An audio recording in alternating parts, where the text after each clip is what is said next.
Buenos días, hermanos, amigos, bienvenidos a la casa del Señor. Esta mañana tenemos como parte de la lección dominical el recordar nuestra constitución como iglesia. Recordamos que fuimos constituidos como una iglesia. Esta iglesia, la Iglesia Bautista Reformada de Liberia, fue constituido por hermanos que reconocieron andar juntos en comunión y en armonía para adorar al Señor como Él lo ha mandado. Y así se constituyó en una iglesia confesional. ¿Y esto qué quiere decir? ¿Qué es una iglesia confesional? Una iglesia confesional es una iglesia que se adhiere a una confesión de fe histórica y, por ende, camina de acuerdo a los estándares que la iglesia universal ha tenido a través de los tiempos o a través de la historia de la misma iglesia, en estos 2000 años de historia de la iglesia. Una confesión histórica, esta es una confesión histórica que reconoce que la iglesia ha existido desde que el Señor Jesucristo la confirmó en su venida con las palabras que encontramos en Mateo 16:18, donde el Señor Jesús le dice a Pedro: y yo también te digo que tú eres Pedro, y sobre esta roca edificaré mi iglesia, y las puertas del Hades no prevalecerán contra ella. Así afirmando que la iglesia ha existido y existirá durante este tiempo en medio del mundo, porque quien prometió que aún ni las puertas del Hades prevalecerían contra ella fue el mismo Señor Jesucristo. Esa es parte de nuestra confesión, por eso caminamos juntos. Creemos que la iglesia del Señor ha existido desde entonces y existirá hasta que el Señor vuelva y la redima completamente. Para entrar un poco en materia de la confesión, vamos a ir un poco al tema histórico de la confesión en cuanto a su contexto propiamente en Inglaterra. Nuestra confesión es conocida como la Confesión Bautista de Fe de Londres de 1689 o Segunda Confesión Bautista de Fe de Londres. Esta data del siglo XVII. Particularmente es reconocida como de 1689, aunque fue escrita en 1677 por un grupo de iglesias o hermanos que la escribieron durante un tiempo de persecución.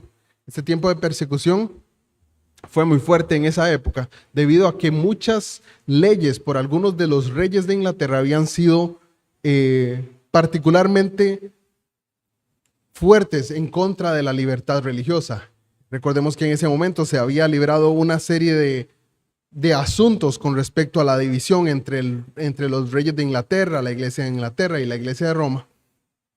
Y de esa manera vemos cómo el desarrollo de esas dificultades para la iglesia promueven el hecho de que los que se profesan bautistas entonces declaren bajo una confesión de fe aquello que creen, que se unen y que se adhieren a aquellas doctrinas que son esenciales para toda la iglesia de Dios, como lo son su convicción en las Sagradas Escrituras, la convicción de un Dios trinitario, el hecho de que creen en el Dios Padre, el Hijo y el Espíritu Santo. Todas estas cosas están en medio de esta iglesia, de esta confesión, en la iglesia de los bautistas particulares.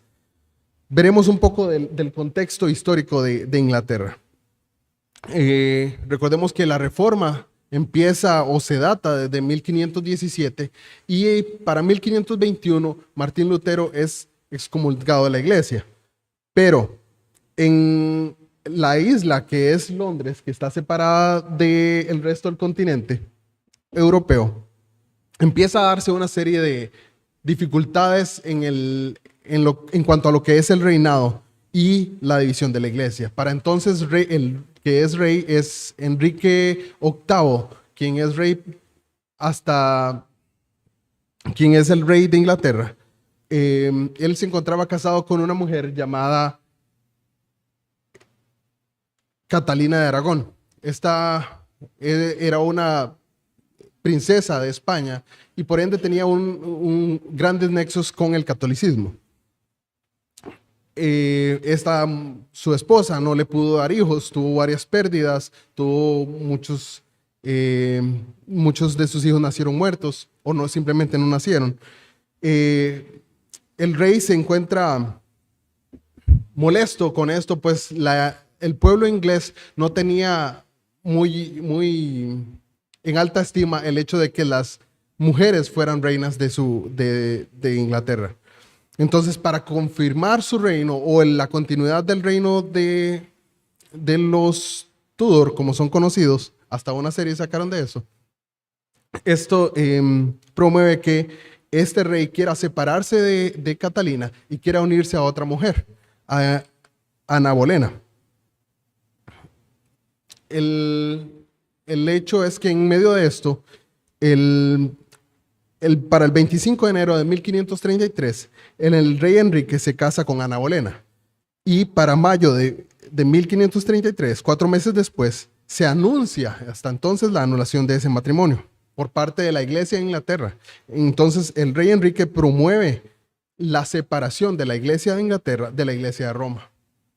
Esa separación hace que el rey Enrique VIII sea excomulgado de la Iglesia de Inglaterra y se promueva así una serie de leyes, las cuales son aprobadas por el rey mismo para que él mismo sea la cabeza de la Iglesia de Inglaterra. Papa Clemente lo excomulga y las leyes que son aprobadas en ese momento son la ley de restricción de apelaciones. Entonces, la ley de restricción de apelaciones nos decía que ya las apelaciones de la Iglesia no podían ser llevadas al Papa y que la Iglesia no podía decretar ninguna ley si no fuera con el consentimiento del rey. Qué conveniente, ¿no? La ley de designaciones eclesiásticas decía que los clérigos en posiciones de obispado tenían que ser nominados y elegidos por el rey mismo. La ley de supremacía nombraba al rey como la única cabeza suprema en la tierra de la Iglesia de Inglaterra. Entonces ya no era el Papa para la Iglesia de Inglaterra. Y la ley de traiciones, la cual decía que era una alta traición, por ende castigada con la horca, el desconocer la autoridad del rey. Por eso, para ese momento, quien quiera que se opusiera a la autoridad del rey era condenado y castigado.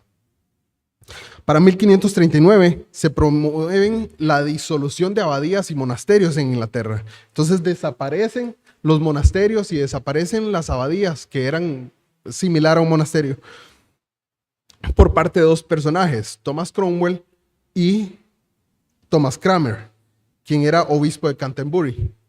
Canterbury era la parroquia principal o general de Inglaterra, puesto que estaba muchísimo más cerca al continente y fue el primer lugar donde se reconoce que llegó la predicación de la palabra en la edad temprana.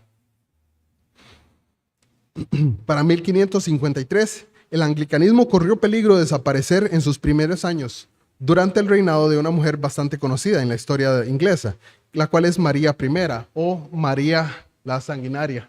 Esta mujer se opuso abiertamente al anglicanismo, el cual empezaba, y al protestantismo. Era una mujer católica, altamente católica, y se le conoce como María la Sanguinaria por haber quemado en la hoguera a más de 280 personas por oponerse al catolicismo. Para 1559 el anglicanismo se fortalece porque viene a reinar quien era su media hermana, Isabel I, o Elizabeth I.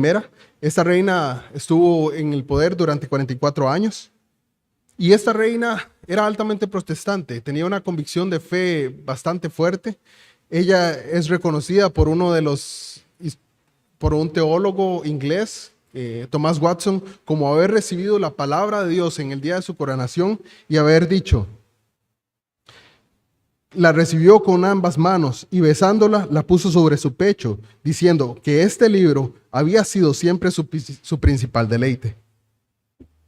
Para 1603 sucede a esta reina Jacobo I de Inglaterra, quien era a su vez Jacobo IV de Escocia.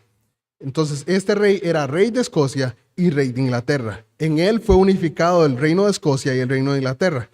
Y ahora era el Reino Unido, puesto que Gales e Irlanda ya eran parte de Inglaterra, ya eran parte del Reino Unido. Bajo el reinado de este rey, de Jacobo I, se hizo la primera traducción oficial de la Biblia en el continente europeo, la cual fue reconocida como la King James Bible o la versión de King James. Después de la muerte de Jacobo, llega Carlos I al trono de Inglaterra, quien a pesar de ser protestante, amaba muchísimo la alta liturgia, la liturgia católica. Este quería algo en la iglesia de Inglaterra mucho más parecido a la iglesia católico romana. No intervino de una manera muy fuerte sobre la iglesia anglicana, pero en su unión con el arzobispo de Canterbury para ese entonces, William Laud, se opuso completamente a la libertad religiosa, despidiendo de la iglesia de Inglaterra a todos aquellos pastores de la iglesia, a todos aquellos obispos que no se conformaban a la iglesia anglicana, sino que a todos los puritanos, a todos los presbiterianos o congregacionalistas, los hizo a un lado y los separó de la iglesia inglesa. Esto despertó un gran tiempo de persecución para la iglesia para los puritanos de Inglaterra y para la iglesia no conformista. Para 1649 se da este rey es ejecutado debido a la posición que tiene por parte de muchísimas personas del Parlamento inglés. Y después de haber sido ejecutado, el gobierno es tomado por lo que es conocido como la Mancomunidad de Inglaterra. Es particularmente el Parlamento y un hombre que era el regidor o el protector del Reino de Inglaterra, que era conocido que es llamado Oliver Cromwell. Este era más un líder militar. Y desde 1649 hasta 1660, este hombre es quien ejerce el poder, principalmente en Inglaterra. Después de 1660, viene a Carlos II, quien es básicamente católico, pero lo reconoce abiertamente hasta su lecho de muerte. Persiguió y condenó la libertad religiosa mediante un edicto que se llamaba el Código de Clarendon, enviando a muchísimos hombres protestantes o no conformistas a la cárcel. Entre estos, el conocido Juan Bunyan, que escribió el libro El Peregrino. Este rey fue quien lo enviaba a él a la cárcel. Para 1672, declara una ley de indulgencia, pero no la deja por mucho tiempo, la cual libera a Juan Bunyan en 1672 y de nuevo la vuelve a implementar en 1675 y vuelve a encarcelar a Juan Bunyan. Pero Juan Bunyan gozaba de muchísima popularidad, entonces este rey se vuelve impopular y ya no lo persigue más. Desde ahí hasta 1685 entra a reinar Jacobo II. Este es rey, pero el Parlamento desconfía grandemente de él, porque por su política religiosa, por sus impuestos y por la forma en que se maneja con el Parlamento. El Parlamento inglés no lo quería. Este rey es depuesto. El Parlamento pide asistencia a otro hombre holandés llamado Guillermo de Orange o William de Orange, el cual es yerno de Carlos II, de Jacobo II. Este Guillermo de Orange viene de Holanda con sus naves, se atraca en un puerto de Inglaterra y para ese momento Jacobo II huye del trono. Este Guillermo de Orange, junto a María II, que es la hija de Jacobo II, son coronados como reyes. Y es la primera ocasión en la cual tanto Guillermo y María son coronados ambos como reyes de Inglaterra. Este hombre, Guillermo de Orange, era fuertemente protestante, con unas convicciones bien definidas, y en medio de su reinado promovió la libertad religiosa.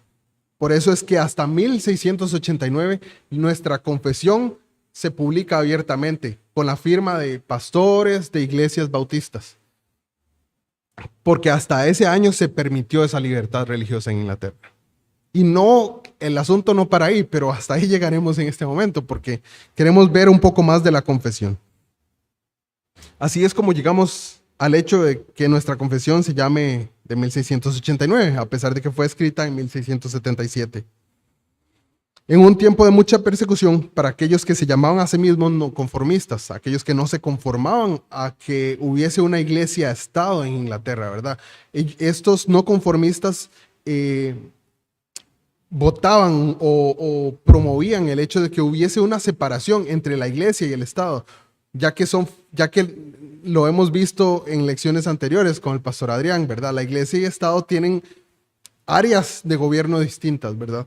Y esa fue una de las grandes cosas que promovieron los no conformistas.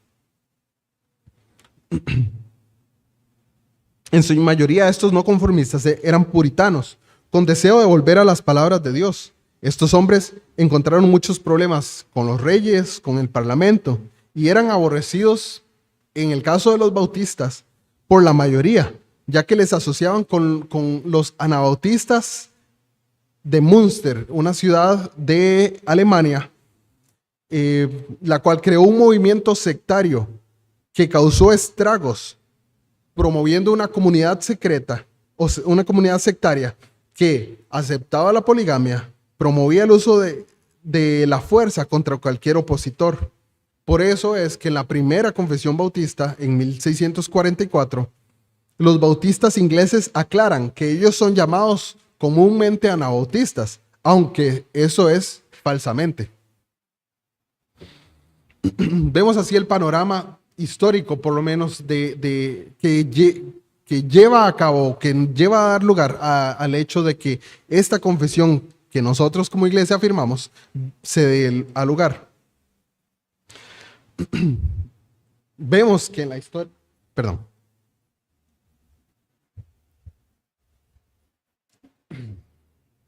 vemos que a través de la historia de la iglesia muchas confesiones se han hecho.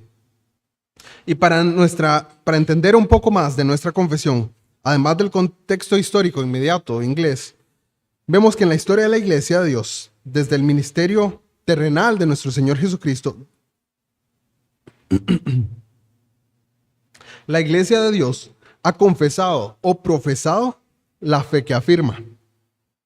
Podemos, por ejemplo, acompáñenme, vamos a ir a Mateo, capítulo 16, versículos 13 al 20.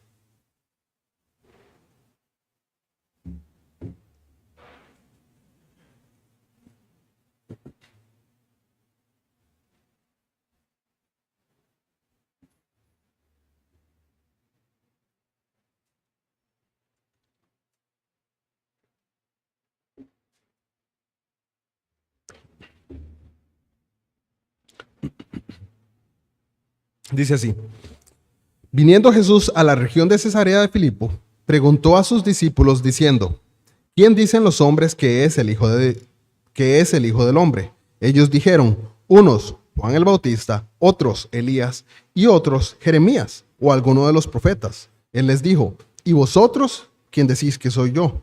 Respondiendo Simón Pedro dijo: tú eres el Cristo, el Hijo del Dios viviente. Entonces respondió Jesús: bienaventurado eres Simón, hijo de Jonás, porque no te lo reveló carne ni sangre, sino mi Padre que está en los cielos. Y yo también te digo que tú eres Pedro, y sobre esta roca edificaré mi iglesia, y las puertas del Hades no prevalecerán contra ella. Y a ti te daré las llaves del reino de los cielos, y todo lo que atares en la tierra será atado en los cielos, y todo lo que desatares en la tierra será desatado en los cielos. Entonces mandó a sus discípulos que a nadie dijesen que él era Jesús, el Cristo. Prestando mucha atención a este pasaje, vemos cómo Pedro lo que hace cuando el Señor Jesús le hace la pregunta, ¿quién dicen los hombres que soy yo? Tú y ustedes, ¿quién creen que soy? Lo que hace Pedro es confesar, ¿verdad? Y este es el principio que está detrás de la confesión. ¿Qué confiesa Pedro en ese momento? Bueno, Pedro confiesa que Jesús es el Cristo, que Jesús es el Mesías, aquel que había sido prometido en las Sagradas Escrituras vendría un día.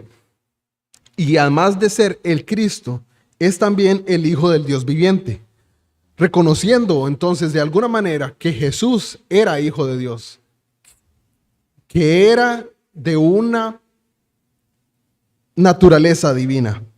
Si prestamos atención a pasajes como Juan 5:18, podemos ir a él.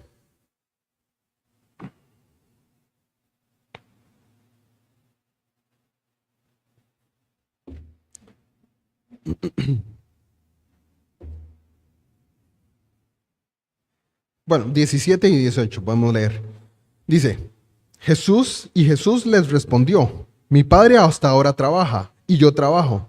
Por eso los judíos aún más procuraban matarle, porque no solo quebrantaba el día de reposo, sino que también decía que Dios era su propio Padre, haciéndose igual a Dios. Vemos como al Pedro declarar o profesar o confesar que Jesús es el Hijo del Dios viviente, está reconociendo de alguna manera que Jesús es Dios. Tan fuerte es esta confesión de Pedro que el Señor mismo dice que sobre esta roca edificará su iglesia. Y algunos malinterpretan en esta parte diciendo que Pedro es la roca y que sobre Pedro sería edificada la iglesia, cuando la frase más bien es algo como, y tú eres Pedro, y tú eres el que está confesando esto, y sobre esta confesión que has hecho edificaré mi iglesia. ¿Cuál es esta confesión? Bueno, que Jesús es el Cristo y que es Hijo del Dios viviente.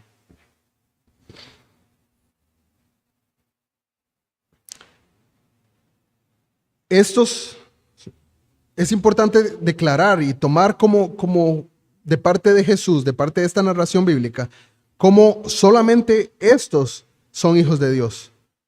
Estos que declaran que Jesús es el Cristo y estos que declaran que Él es el Hijo de Dios. Porque hay muchos en muchas partes que se consideran la iglesia de Dios o se consideran espirituales o dicen que son muy espirituales o que han tenido encuentros con Dios o han profesado haber tenido encuentros con Dios o han dicho que un ángel del cielo se les apareció y les reveló que ellos eran parte de la iglesia de Dios, pero no es de acuerdo a esto. Vemos que el Señor Jesús declara en su palabra que solo aquellos que confiesan que Jesús es el Cristo y que Él es el Hijo de Dios viviente, solo estos son parte de su iglesia.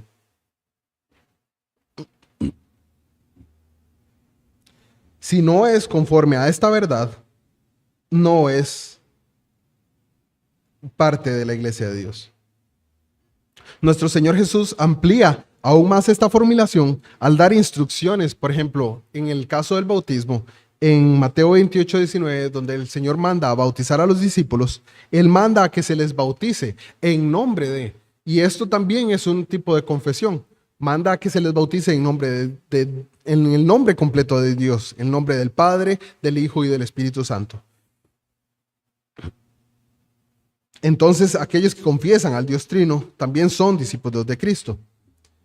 Una vez más, podemos ir a Hechos 8:34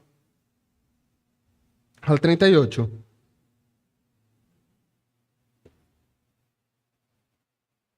Donde vemos una aplicación más de una profesión o confesión de fe. Dice, respondiendo el eunuco, dijo a Felipe, te ruego que me digas, ¿de quién dice el profeta esto? ¿De sí mismo o de algún otro?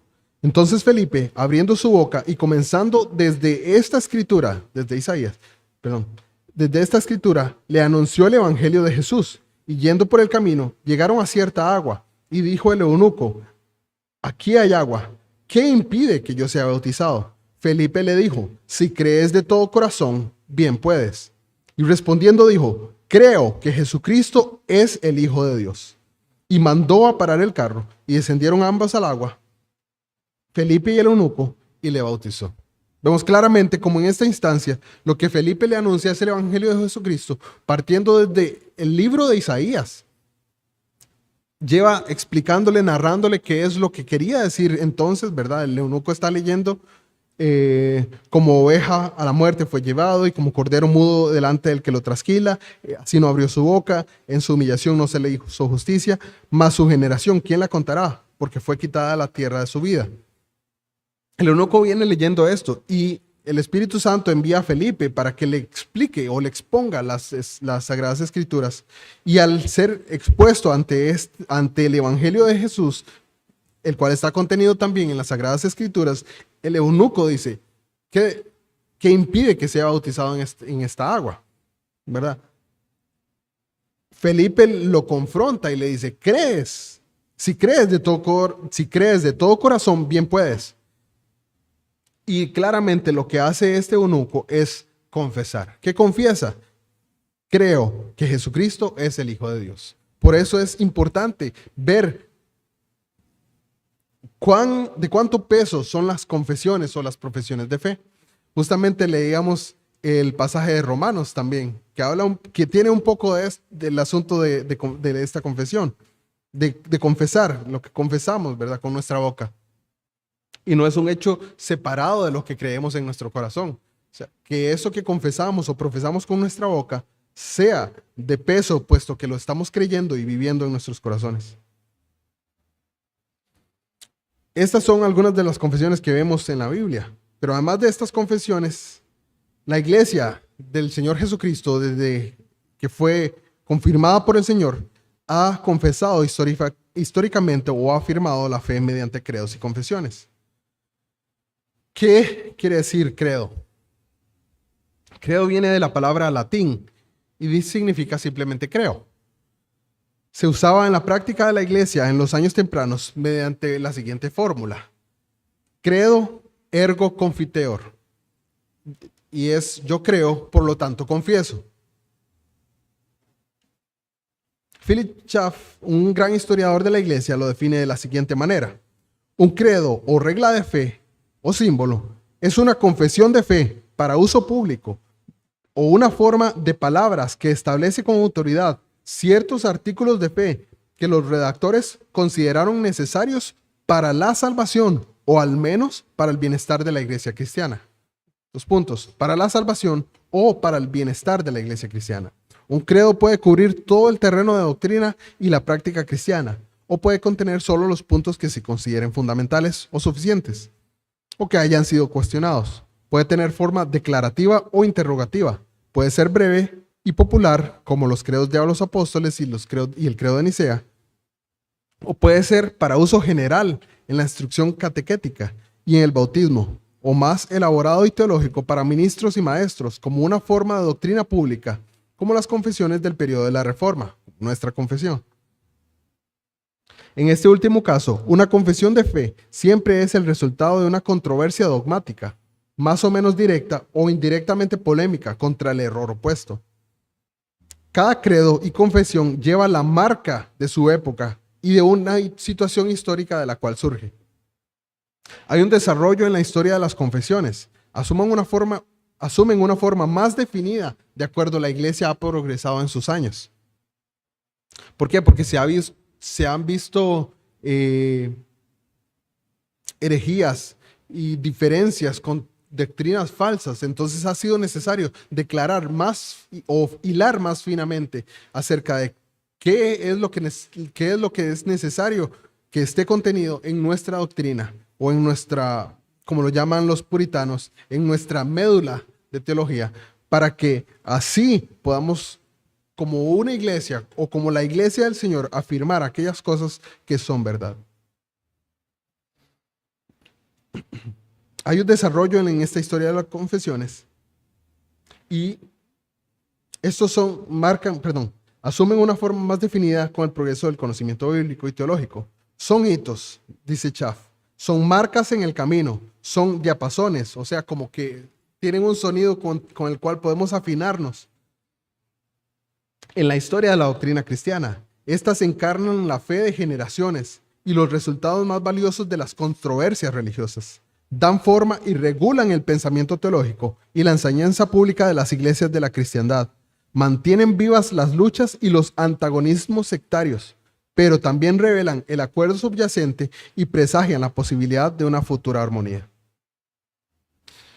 Es importante entender que el hecho de definir nuestra doctrina de acuerdo a un credo o de acuerdo a una confesión de fe da lugar al hecho de que podamos claramente compartir y saber que andamos juntos en el camino y no separados, sino que más bien estamos unidos por aquella doctrina que nos une, por aquella enseñanza que realmente forma parte de la doctrina que vemos en las Sagradas Escrituras. Algunos ejemplos de estos credos históricos de la era de los padres apostólicos son el credo de los apóstoles, que fue formado durante los primeros 4 siglos. No se opone a algo en particular, pero se opone a mucho en general.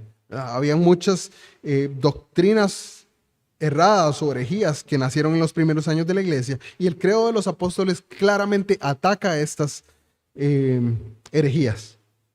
El credo de Nicea-Constantinopla, el cual es escrito en el año 325 después de Cristo, pero las últimas modificaciones se hacen hasta el 381, es en contra de principalmente de la herejía arriana, ¿verdad? Quien creía, ¿verdad?, que Jesús no era Dios. El credo de Atanasio se le llama así, pero no fue escrito por Atanasio. Atanasio murió en el 373 después de Cristo, y el credo aparece por primera vez en alguna forma desde el 428 después de Cristo.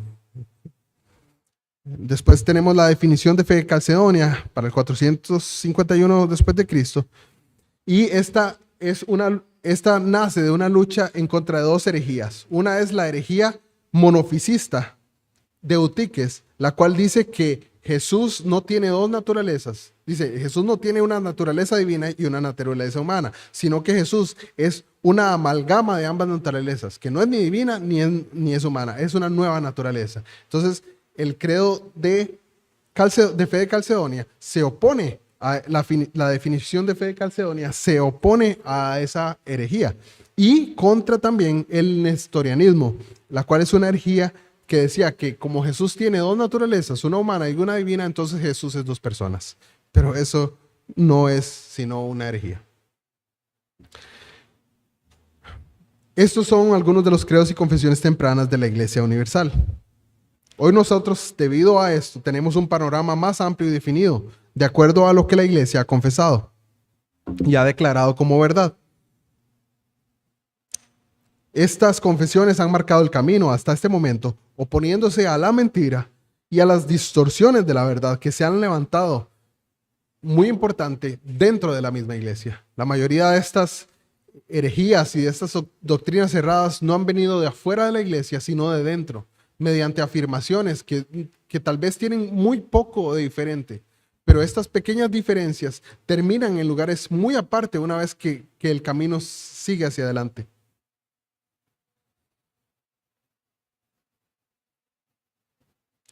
Por eso debemos prestar gran atención a lo que creemos, a lo que nuestros hermanos creen. De hecho, una de las afirmaciones que hacemos al entrar en la membresía de la iglesia es la de corregir el error en hermanos que se encuentren afirmando doctrinas erradas o peligrosas.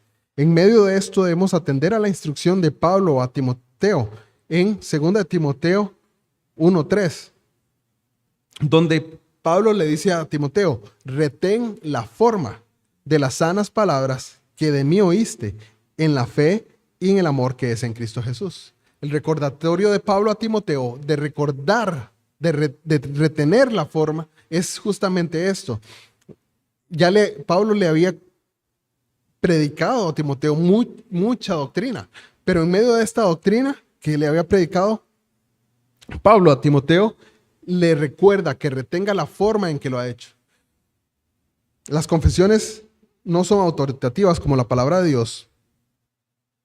Son el resumen de aquello que creemos, está en las Sagradas Escrituras. Y al ver el pasaje de 2 Timoteo, entendemos de alguna manera retener la forma es lo que guarda del error.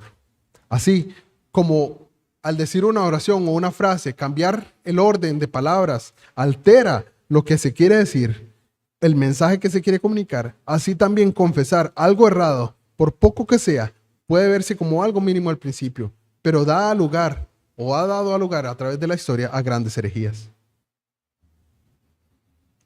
Con, con esta porción de contexto histórico, vamos un poco más a la confesión y vamos a leer el capítulo 1 de la confesión.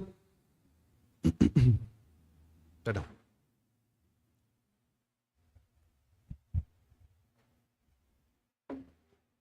La cual dice: las Sagradas Escrituras constituyen la única regla suficiente, segura e infalible de todo conocimiento, fe y obediencia salvadores. Aunque la luz de la naturaleza y las obras de la creación y de la providencia manifiestan de tal manera la bondad, sabiduría y poder de Dios que dejan a los hombres sin excusa, no obstante, no son suficientes para dar el conocimiento de Dios y de su voluntad que es necesario para la salvación. Por lo tanto, agradó al Señor en distintas épocas, de diversas maneras, revelarse a sí mismo y declarar su voluntad a su iglesia, y posteriormente para preservar y propagar mejor la verdad y para un establecimiento y consuelo más seguros de la iglesia contra la corrupción de la carne y la malicia de Satanás y del mundo, le agradó poner por escrito esa revelación en su totalidad, lo cual hace a las Santas Escrituras muy necesarias, habiendo cesado ya las maneras anteriores por las cuales Dios revelaba su voluntad a su pueblo. La primera parte de este párrafo, si lo vemos así, es parte también de la confesión de fe de Westminster, de la aclaración de fe de Saboya.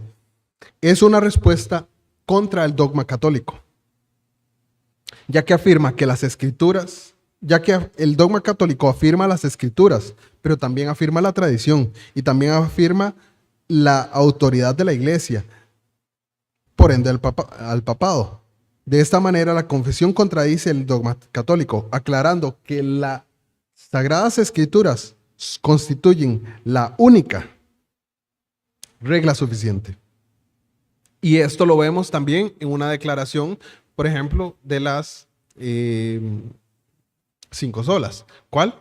Sola Escritura.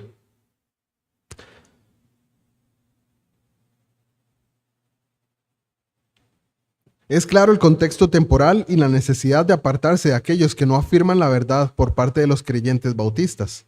Los creyentes bautistas son protestantes y son reformados.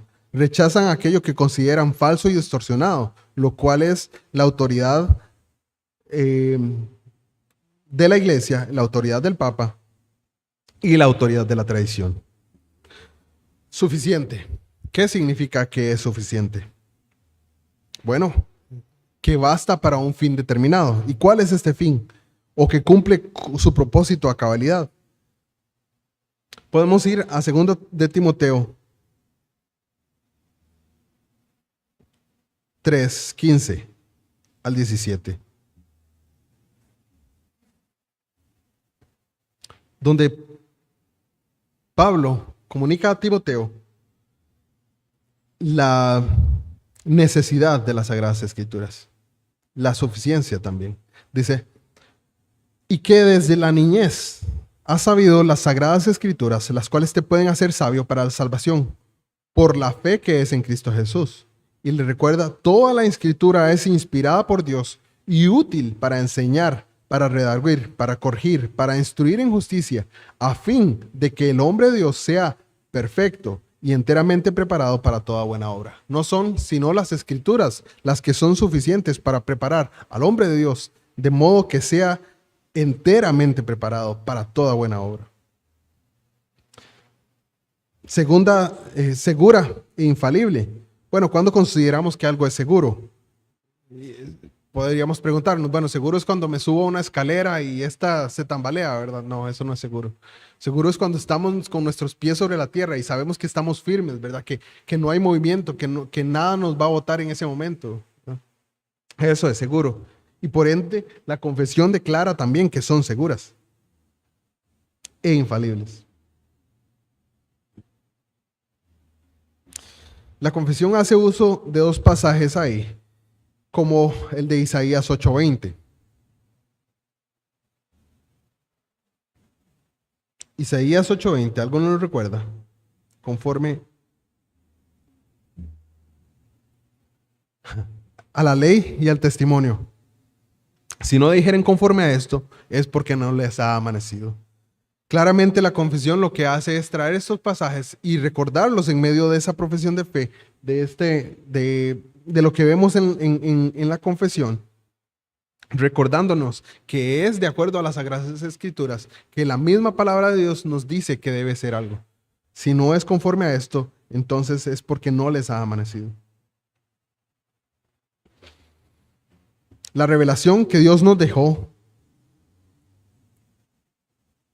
es a lo que debemos someter nuestros pensamientos y amoldar nuestro corazón, porque es conforme a ello que el Señor nos santifica.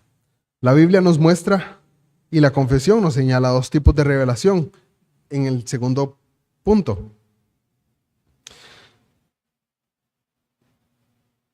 Nos dice, aunque la luz de la naturaleza y las obras de la creación y de la providencia manifiestan de tal manera la bondad, sabiduría, poder de Dios, que dejan a los hombres sin excusa, no obstante no son suficientes para el conocimiento de Dios y de su voluntad, que es necesario para la salvación. Nuestra confesión, al hablar de esto, hace uso de Romanos 1:19 al 21, donde podemos leerlo. Nos recuerda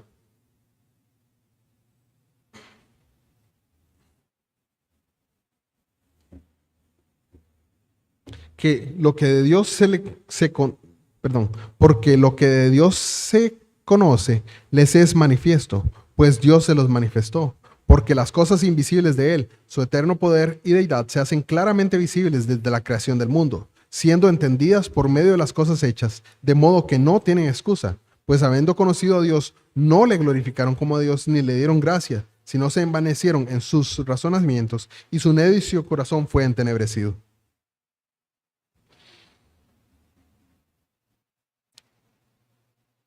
La Biblia nos muestra esta revelación, que existen dos tipos de revelación. Una revelación natural, la cual Dios ha dado en su creación y es clara en medio de las cosas creadas, los árboles, los mares, los ríos, la tierra, el universo, las estrellas. Todo esto habla, ¿verdad?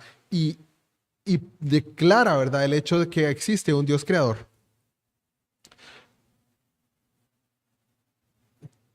Y aún más allá de ahí, el Señor ha dejado en la mente y en los corazones de los hombres la conciencia, la cual acusa o excusa a los hombres. Es esta revelación natural la que nos da testimonio de Dios en primer orden. Pero vemos que esta revelación natural y este testimonio no es suficiente para la fe y el conocimiento de la voluntad de Dios. Porque, bueno, la naturaleza y el orden natural me dicen que hay un Dios y que este Dios existe y ha creado todo. Y que debo, de alguna manera, estar agradecido, ¿verdad? Es lo que leemos en el pasaje de Romanos. Estar agradecido y darle gloria. Lo cual no podemos hacer bien porque no conocemos cómo debemos hacerlo.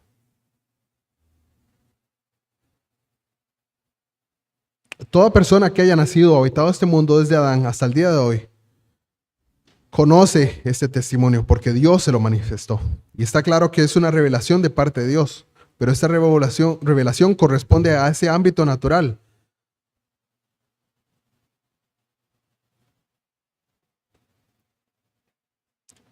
El pasaje de Romanos 2:12, 14 y 15 nos muestra cómo la conciencia también es parte de la revelación natural. Y las obras de Dios anuncian la gloria de Dios. Y la conciencia acusa con el hecho de que Dios se ha revelado. A pesar de que esa revelación natural es clara a toda la humanidad, no es suficiente para la salvación por los medios naturales. Yo puedo entender que hay un Dios y que creó todo y que debo rendir a Él la gloria y darle gracias. Pero ¿cómo debo de hacerlo y cómo he de conocer su voluntad? Es imposible a través de los medios naturales. Por ende necesitamos de la revelación especial. La confesión afirma que este Dios creador se reveló a sí mismo y su voluntad a la humanidad en distintas épocas y de diversas maneras. Podemos leer esto en Hebreos capítulo 1, versículos 1 y 2, donde nos dice: Dios, habiendo hablado muchas veces y de muchas maneras en otro tiempo a los padres por los profetas, en estos postreros días nos ha hablado por el Hijo, a quien constituyó heredero de todo y por quien asimismo hizo el universo. Claramente este pasaje de Hebreos nos recuerda cómo el Señor se ha revelado a través de la historia desde Adán hasta el día de hoy, pero ha utilizado diferentes medios. Para entonces, para el principio de los tiempos, usó muy diferentes medios. ¿En cuáles formas podemos decir que se reveló Dios anteriormente? Bueno, tenemos un sinnúmero de pasajes de la Escritura que nos hablan de cómo Dios se reveló anteriormente. Por ejemplo, se reveló a Job en un torbellino, en Job 38:1. Se reveló a Moisés en la zarza que no se consumía, en Éxodo 3:2. Se reveló a Moisés también y al pueblo de Israel en una tormenta, en Éxodo 19:9. Como carros de fuego, como un hombre sentándose a comer con Abraham, como una voz en el huerto del Edén, a través de los mensajes de los profetas. Tenemos muchísimos ejemplos en cuanto a que Dios se ha revelado de muchas maneras en otros tiempos. Entonces podemos afirmar que definitivamente Dios se ha revelado a sí mismo y por ende su voluntad a los hombres. Sam Waldron, en su exposición de la confesión, nos recuerda que los hombres han sido salvados sin las Escrituras, pero no sin una revelación redentora. Esto no es una afirmación en contra de las Escrituras, sino un llamado a meditar en que la relación de la revelación especial o redentora con la relación con las Escrituras no fue siempre un 1 a 1, sino estaríamos negando que Dios trajo salvación a los hombres antes de las Sagradas Escrituras o antes de dar la ley de Moisés a Moisés. La Biblia nos habla del testimonio de hombres santos, aún antes de la ley. En Hebreos 11 tenemos un recuento de los santos del Antiguo Testamento, quienes por la fe fueron salvos, mucho antes de Moisés y mucho antes de que las escrituras del Antiguo Testamento fueran dadas. Es importante tomar en cuenta el uso del lenguaje de la confesión, puesto que llama al propósito de las escrituras para preservar y propagar mejor la verdad. Si alguno de nosotros ¿ha jugado alguna vez al teléfono chocho? Sabe que fácil es perderse en la transmisión de un mensaje de boca en boca. Por eso Dios reveló su voluntad y la dejó por escrito a través de la inspiración del Espíritu Santo a los santos hombres de Dios. Esta revelación redentora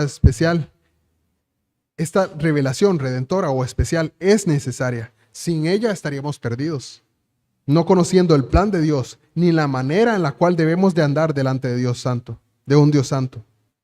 El hecho mismo de que Dios se haya revelado, dice nuestra confesión, que le agradó a Dios poner por escrito esa revelación en su totalidad, lo cual hace a las Santas Escrituras muy necesarias, habiendo cesado las maneras anteriores, por las cuales Dios revelaba su voluntad a su pueblo. El hecho de que Dios haya dejado su revelación especial en un medio escrito es para traer gran seguridad en este tiempo, para que caminemos en la fe creyendo aquellas cosas que salieron de la boca de Dios.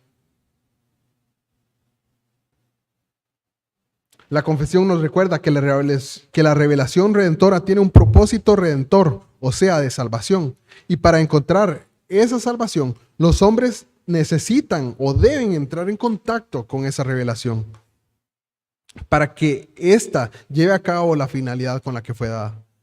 La confesión presupone la necesidad de las Escrituras, porque nos deja claro que la revelación redentora es necesaria para la salvación y nos señala que habiendo cesado ya las maneras anteriores por las cuales Dios revelaba su voluntad a su pueblo, la humanidad se encuentra necesitando aún la revelación redentora, que se encuentra contenida hoy en día en las Sagradas Escrituras. Estas son muy necesarias. Si Cristo Jesús estuviera en este mundo en medio de nosotros, o si los apóstoles que recibieron instrucción directa por parte de Jesucristo estuvieran aún en la tierra, no tendríamos necesidad. pero ellos no se encuentran aquí. Entonces, en la sabiduría de Dios le plació dejar su revelación, la misma que el Hijo mismo, perdón, la misma que el Hijo dejó a esos santos apóstoles de Dios mientras anduvo aquí en la tierra, para que fuera propagada y de conocimiento a todas las iglesias de Dios. Afirmaciones como estas rechazan la desvirtuación que algunos proponen de las Sagradas Escrituras, al poner a hombres en el lugar o aún más arriba de la palabra de Dios. Si hubiese una nueva revelación que Dios estuviese dando en este momento, esa habría que unirla a las Sagradas Escrituras. Y al poner y volverse una con ella. Muchos pretenden hoy en día una revelación continua. Y esta pretensión de revelación continua entra en conflicto con las afirmaciones claras y fundamentales de nuestra confesión, del cristianismo histórico y reformado, y aún de la misma palabra de Dios. Debemos meditar en esto, ya que en unos 2000 años de historia de la iglesia, solamente una cuarta parte de ese tiempo, la iglesia ha tenido en mayor medida acceso a la palabra de Dios. Básicamente podemos decir que desde el siglo XVI hasta el día de hoy es cuando la palabra ha sido más accesible al pueblo de Dios. Debido a la traducción abierta de la Biblia y en la posibilidad de ser reproducida en grandes escalas por la imprenta. Hoy en día la mayoría de nosotros tenemos una Biblia y lo importante es que la leamos. Que nos deleitemos en la palabra de Dios, sabiendo que son las Sagradas Escrituras y estas son quienes dan testimonio de Jesús.